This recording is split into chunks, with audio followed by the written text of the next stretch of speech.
So let's talk about limited home rule. The correct title is the Alabama Limited Self-Governance Act, SB 129. We do have a link up to this on our website. You can actually pull up the whole 17-page legal document if you want to cruise through that and look at that. But as we see this word governance here in this title, I want y'all to be aware of this.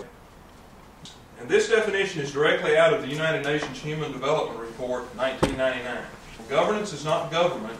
It is the framework of rules, institutions, and practices that sets limits on the behavior of individuals, organizations, and companies.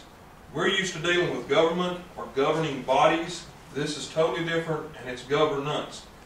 To give you a brief scenario of this, if you go back and look at the bailout, people called in opposition to the bailout, 300 people against it to every one that called in for it. Did any of our elected officials listen to that? There was very few of them that listened to it, and they still passed it and put it on through. So it's to the point now where they do what they want to, they don't listen to the people. So how did we get limited home rule here in Tuscaloosa County? Before I tell you that, I want us to back up just a little bit to 2004. This is actually a newspaper quote from a newspaper article titled "Voters Inch Toward Constitutional Reform." And this is from June 27, 2006, the Mobile Press Register, reported out of Mobile. Sonny Brasfield said many county leaders in Alabama want home rule in three major areas: taxes, planning and zoning, and health and safety. So we see here now that the county leaders are wanting home rule for three areas: taxes, planning and zoning, and health and safety.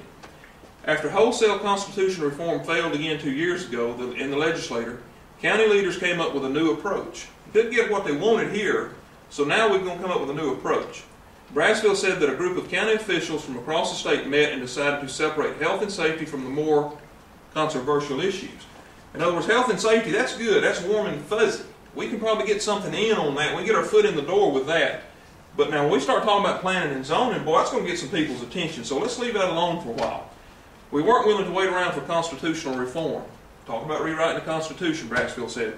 Even the scaled-down health and safety proposals hit roadblocks until someone suggested limiting the referendums to voters from unincorporated areas, Brasfield said.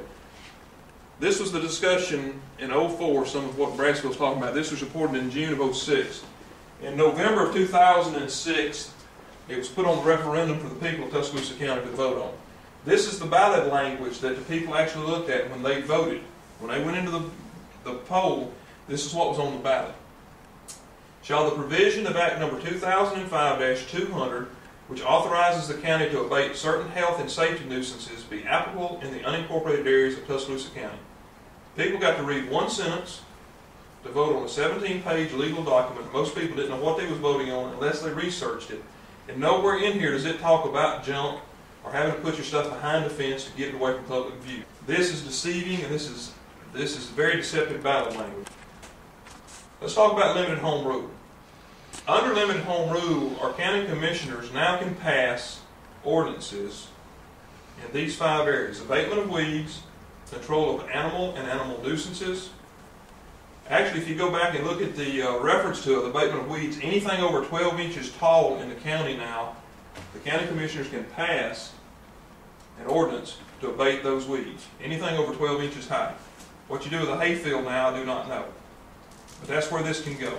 Control of animals and animal nuisances. Control of litter. Junkyard control of areas which create public nuisances. Okay, we're going to come back and look at that one pretty good.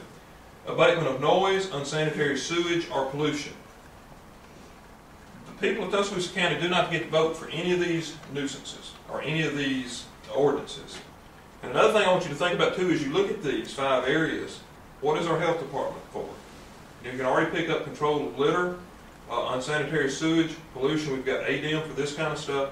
So we're just creating another layer of bureaucracy on Tuscaloosa County. Okay. Talking about growing that bureaucracy, if you go look at Mobile County, and this is what we're doing, is trying to learn what's coming to Tuscaloosa County is by looking at these other counties that have this implemented. In Mobile County, they have 12 people, and this is a screenshot off their website, that are responsible for animal control in Mobile County. Now, that's just the Animal Control Division. They also have these 7 people that are the environmental enforcement staff. Now, not only do you have these 7 people that deal with the junkyard or the junk control, you've got to have county vehicles, you've got to move around somehow, you've got to have uniforms for them, insurance, and salaries. So you can just see how much larger now government can get in Tuscaloosa County. Let's look at the definition of junk. You cannot get around this definition of junk. This is referenced back to the Code of Alabama 1975. Junk is defined as old, but before I read this, I want you to think about stuff that you have on your property and see how it fits into this.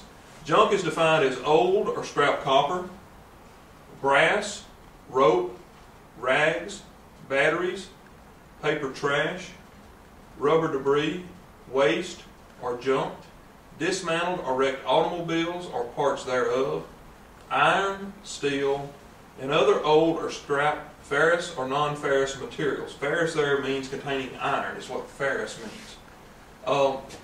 Now, think about this, how far this can go. Anything you got on your property can be construed now as junk. And also, this was in the original junk ordinance. It was in the Tuscaloosa News. This is actually the same junk ordinance that Madison County has on them, which is around the Huntsville area. 1 or more inoperable motor vehicles, or 1 or more motor vehicles which do not have a current license tag, unless such motor vehicles are within an enclosed garage or other enclosed building. Well, wait a minute. I thought this was about safety and nuisances. Now we're going to start putting stuff in a garage or putting it behind a fence. Think about this. How many people have vehicles around that do not have a current tag on them? A lot of people do. We talked to one guy up around Yellow Creek that had like 3 cars that he was working on off and on, trying to restore them and stuff. Of course, he's working 50 hours a week. And if you go by this definition, he'd have to get rid of those cars. This one also was in the Tuscaloosa News, and this is also out of Madison County's junk ordinance also, or which offends the aesthetics of the community. Here again, this is about safety and nuisance supposedly, but now we're getting into what looks good for the community. Now, it's kind of like art. What looks good to you may not look good to me. So how do you define that which offends the aesthetics of the community?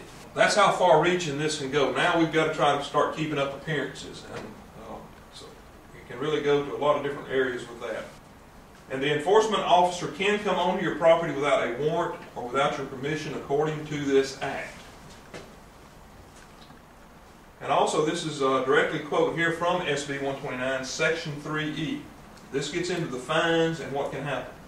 Now let's read this. The County Commission may establish and enforce administrative and civil penalties, including fines, for the enforcement of ordinances adopted under authority granted in this act. Okay, those 5 areas that we read, they can put fines and administrative fees on that. Okay?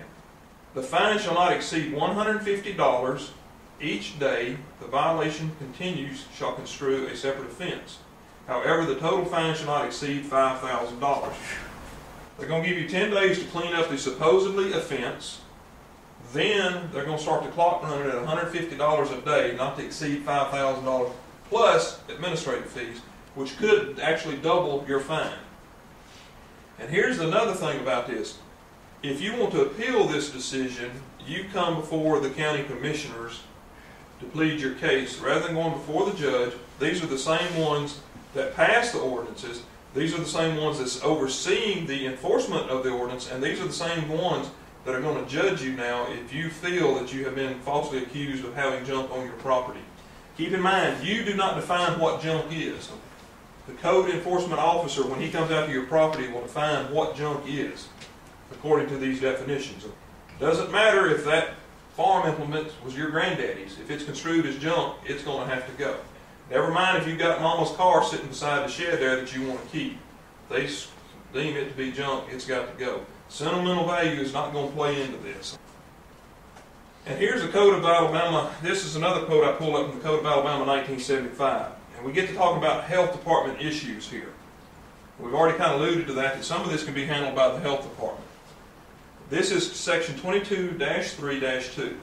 This is the duties of the County Board of Health Department, duties generally, Number 3 here, into this, is to investigate through county health officers or quarantine officers all nuisances to public health and through said officers to take proper steps for the abatement of such nuisances.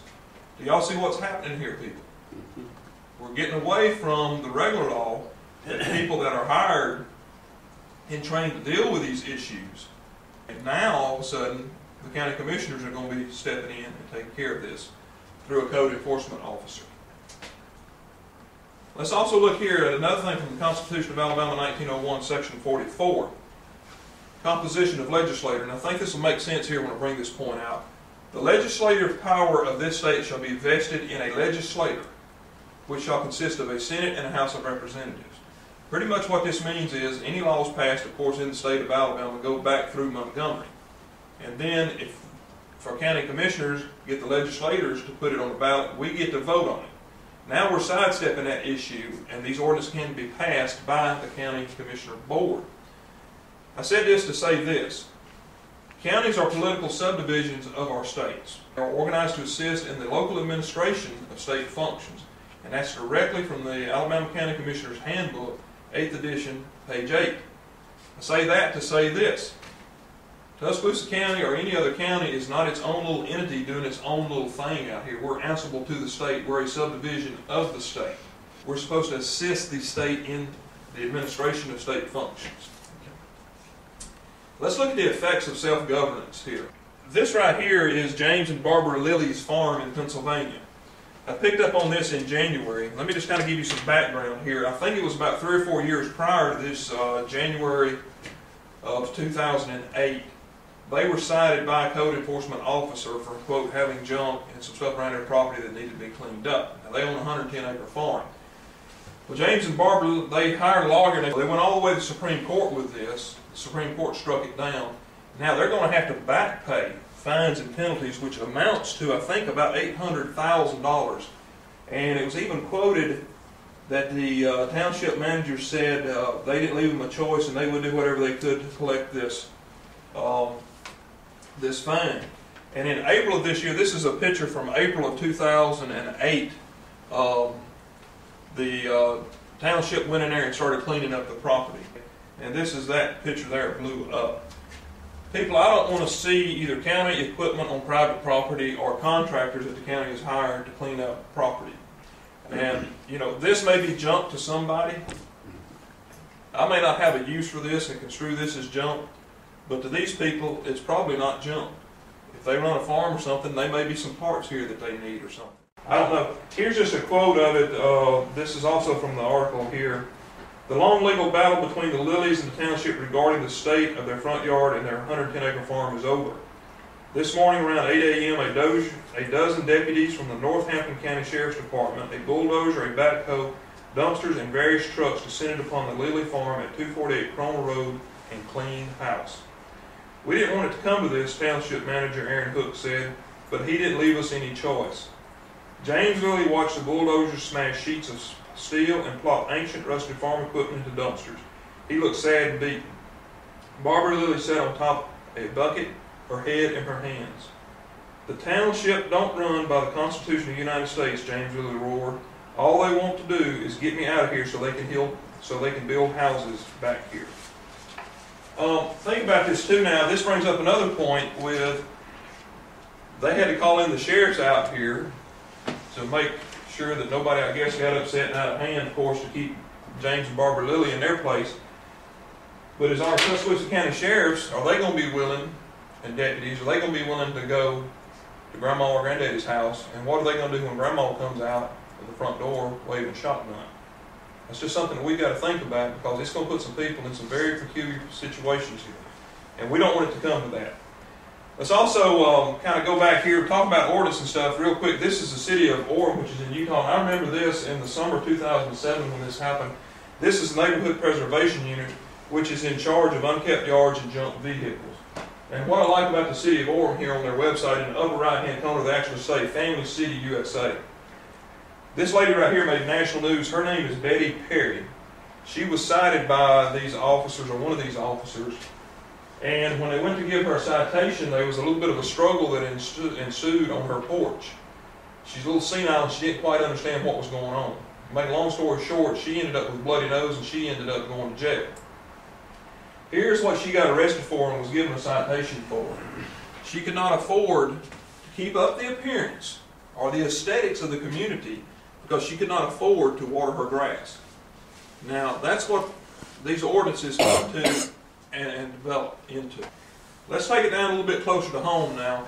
And this gentleman is in your DVD, and I'm just going to cover this real quick. But this is Moss Dalrymple from Marshall County. Moss served in World War II, Korea, and Vietnam. Very few veterans have done that. He's also been a prisoner of war. He served on the USS Enterprise, and this is him holding his certificate and award for that. Moss was given a citation for having, and we'll look at his property here in just a minute, but to make a long story short, it's a very tragic story. Moss told his neighbors that if he knew that it was coming to this, he never would have fought a day for this country. Very sad, tragic story. The day after Moss was written his citation, he died. And his neighbors feel like it was due to the stress that he was put under from the county.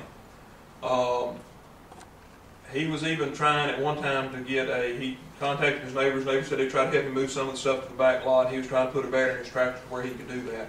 But Moss actually died here on this property. Very sad story. This is a picture of Moss's place before the cleanup. And I have to admit, I don't want my front yard to look like this, but this man fought in 3 wars for this country. And he should be able to have a yard like it if he wants to. But anyway, this is Moss's place before the county cleanup. This is after the cleanup. ADM is actually involved in this now because of the cleanup process. Notice all the scrap iron was hauled off. Everything else, even his old house trailer, was burnt. He had an Indian motorcycle and a Harley Davidson motorcycle back in the 30s. Those 2 vehicles has been gone. They don't know where they went. But all the scrap iron was hauled off. Fiberglass boats pushed up in a pile. And you can go up there today, and his property is still in this condition. There's a lot of legal battles going over that now. Also in your DVD is Jean Trish. She's also from Marshall County. Another sad story.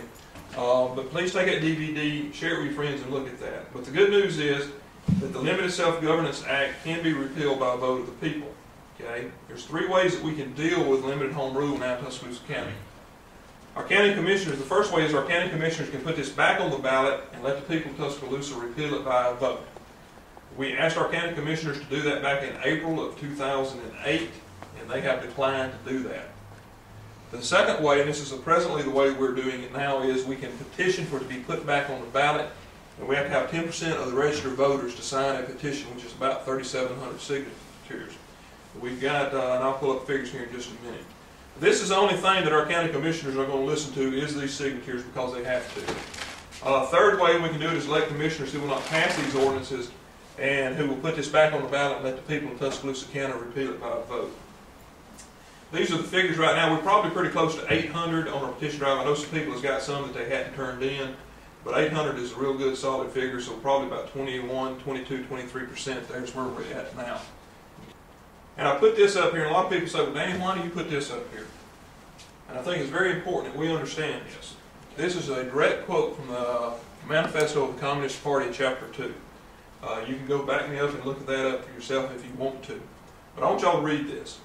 In this sense, the theory of the communists may be summed up in the single sentence: abolition of private property. Did y'all get that? Yeah. Even the communists understand where personal freedom and independence comes from. It comes from property ownership. That's why property ownership is so important to Western society and our way of thinking here in the United States.